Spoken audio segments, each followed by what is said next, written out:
Finally, I'm going in for a little snorkel.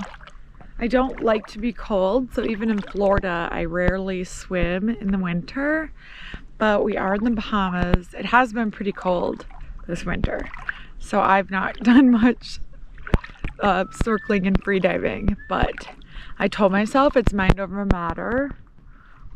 It's 72 degrees in the air right now, so for me that's cold and only a little bit of sun, but it's finally no wind and just calm and clear, so I'm gonna use my mental toughness and go for a swim here.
least it got me warm and dry.